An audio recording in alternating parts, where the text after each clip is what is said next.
Hello everyone, this is Brendan Strains here, and today we're going to be doing a review on this amazing Lionel TMCC Pennsylvania Railroad M1a from 2002.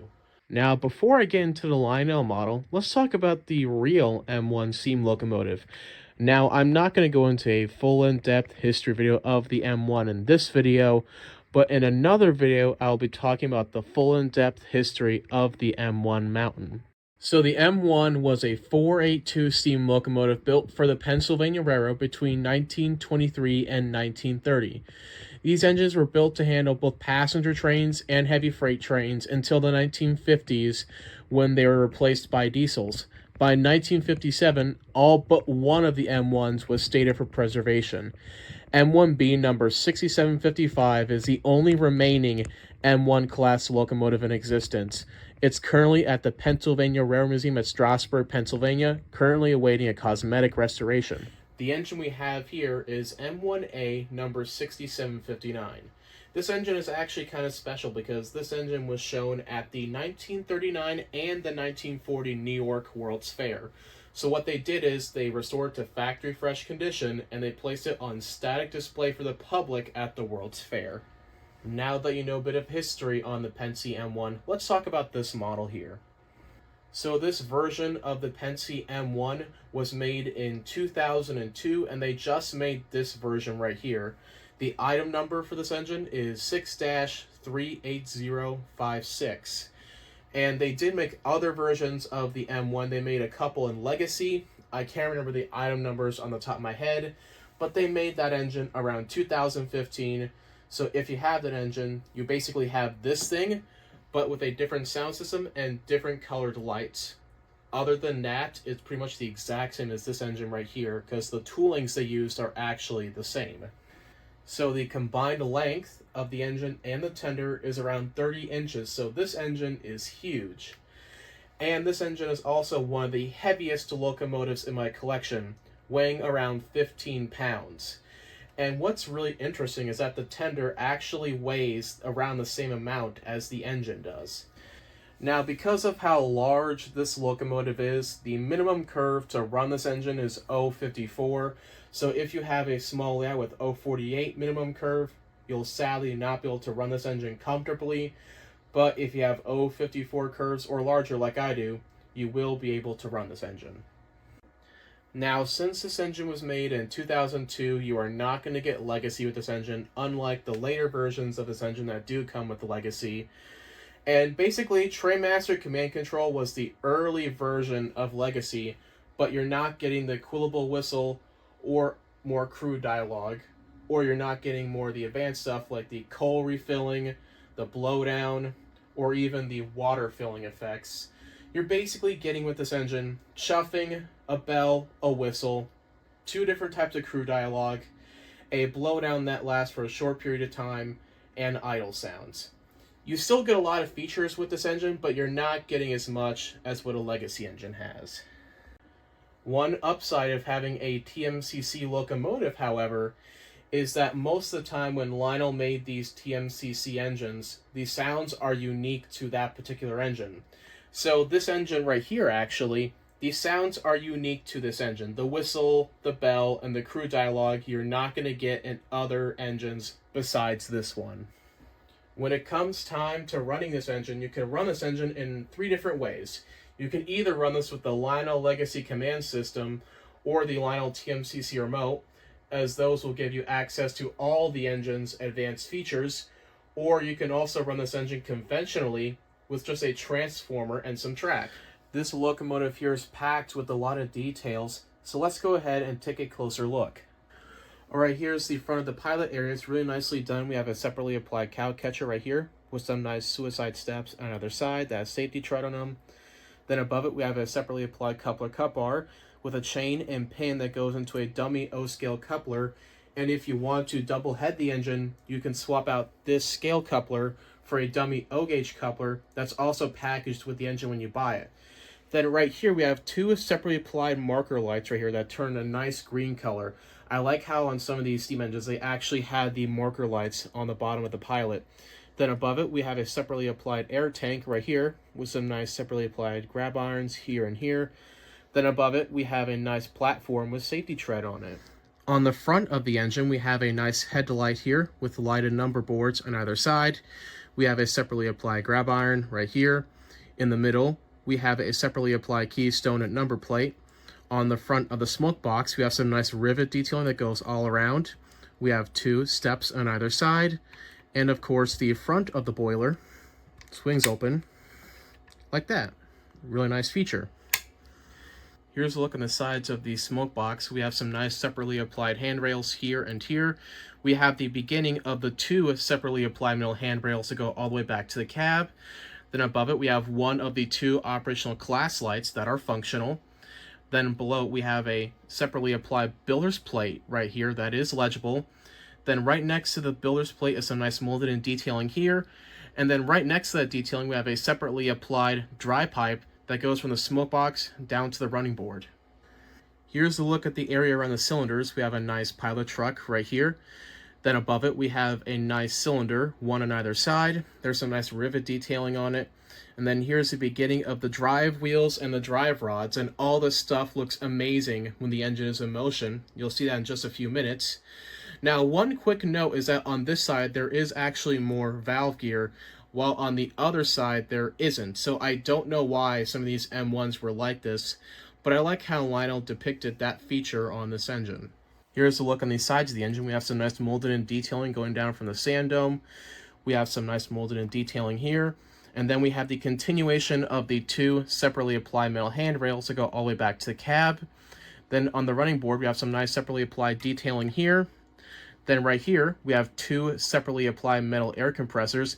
Now this is one of the differences that you can tell between the M1a and the M1. Then right next to it, we have a separately applied toolbox. Here's a good look at the firebox in the cab area. We have some separately applied and molded in piping right here that goes down to the running board. We have the ending of the 2 separately applied metal handrails that go all the way back to the cab. Then below, we have a nicely detailed firebox with some rivet detailing. And then in here is the ash pan glow effect. And how that works is when the engine's standing still, that light doesn't turn on. But when you start to move the engine, the light gets brighter and brighter when the engine goes faster. Now below, we have a nicely detailed trailing truck right here. Then above it, we have some separately applied detailing here. And then this here is part of the automatic stoker of what these engines had. Now, a quick note is that some M1s had the automatic stokers and some did not. Then above it, we have a nice crisp 6759. We have some clear plastic inserts in the windows. Now, inside the cab, there's 2 hand-painted crew figures. The back head is modestly detailed, but since this is an engine made around 2002, this is before when they started to get really into adding all the little details in the cab. There is an interior light in the cab as well, and there's an operational firebox glow. Here's a look on the left-hand side of the engine, and it looks pretty much the same as the right-hand side, but we do have some differences in detail. Here's a look on top of the engine. We have a nice separately applied dynamo right here. We have the beginning of the 2 separately applied metal handrails that I mentioned earlier. Then in front of the dynamo, we have the smokestack, and there is a fan-driven smoke unit down in there. And as always, to load smoke fluid into the smoke unit, you simply pour the smoke fluid directly down the stack. Now behind the smokestack, we have a separately applied feed water heater here, and there's a little separately applied pipe that goes down to the running board. Now this is one of the other differences between the M1a and the M1. Then right behind it, we have a nice separately applied bell that swings back and forth. Behind the bell, we have a sand dome here with some molded in detailing here. Then behind that dome, we have the steam dome here with some separately applied throttle linkage that goes all the way back to the cab. Then on the steam dome, we have a separately applied brass whistle here. And then behind the whistle, we have the whistle deflector. Behind the whistle, we have some separately applied brass safety valves here. There's only 2 on this engine, which is kind of surprising. Then behind those safety valves, we have some nice molded in and separately applied details. Here's the look in the cab area. We have some nice rivet detailing, and there's a vent on the cab, but unfortunately, it does not open. Here's a look on the rear of the cab. We have the separately applied figures that I mentioned earlier. Then on the ends of the cab, we have 2 separately applied grab irons. And then here's the light in the cab that I was mentioning about. It's right up there where those little molded in gauges are. And this light stays on the whole time when the engine's running. And then in the firebox door, there is a firebox glow. Alright, let's go ahead and check out the tender. On the front of the tender, we have some nice molded in detailing here. We have a little bit of coal spitting out right there. Then on either side of the tender, we have two separately applied grab irons here and there. Then right here, have some nice molded in steps going up to the deck.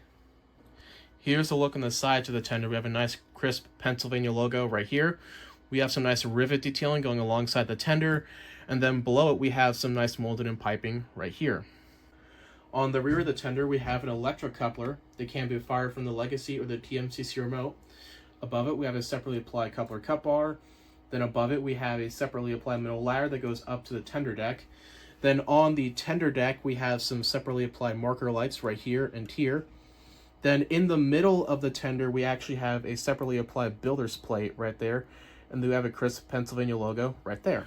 One other thing I want to mention on the back of the tender is this little doghouse right here.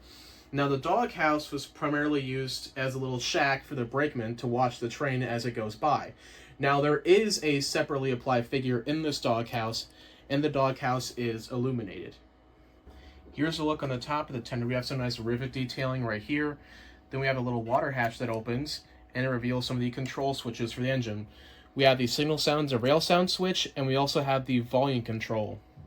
Then behind the water hatch, or in front of the water hatch actually, we have some separately applied grab irons right here, and a little ladder that goes up to the coal bunker. Now this coal is not real, it's a metal coal, but in the 2000s they did not do separately applied, or should I say, real coal loads back then. They started to do real coal loads maybe around 2005 or 2006. So this was before they added real coal into these tenders. Alright, before I start this engine up, I want to mention my favorite feature on this engine. Now, my favorite feature of this M1 is actually the whistle sound. It sounds fantastic. In fact, it's actually my favorite whistle out of all the locomotives in my collection. This is the only time Lionel has ever made this whistle, and they do need to bring this whistle back because this whistle is outstanding. And once I play it for you guys, I think you'll have to agree this is one of the best whistle sounds out there. Alright, let's go ahead and start this engine up.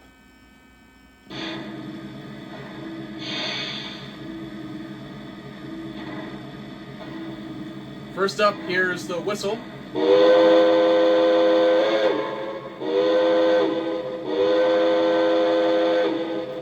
Now this engine has the multi-whistle effect, meaning that it simulates different boiler pressures inside the boiler, so it's all completely at random of what whistle you get. But there's a high-pitched version of this whistle that when the engine is moving and when it's stationary, but it happens at random. So let's try and see if we can get that.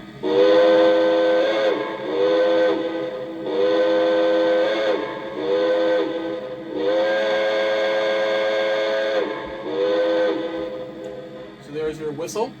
Here's the bell.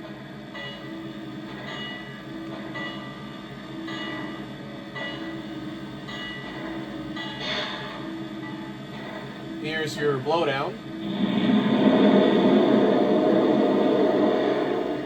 And here's your crew dialogue. Looking at my individual ray off on the signal. Pennsylvania 6759, you are looking good outbound. Alright, let's go ahead and connect it up to some cars. Alright, let's go ahead and move her on out.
there might be a big array off of it. Alright, that wraps it up for this review. This is a awesome locomotive. I'm happy to own it.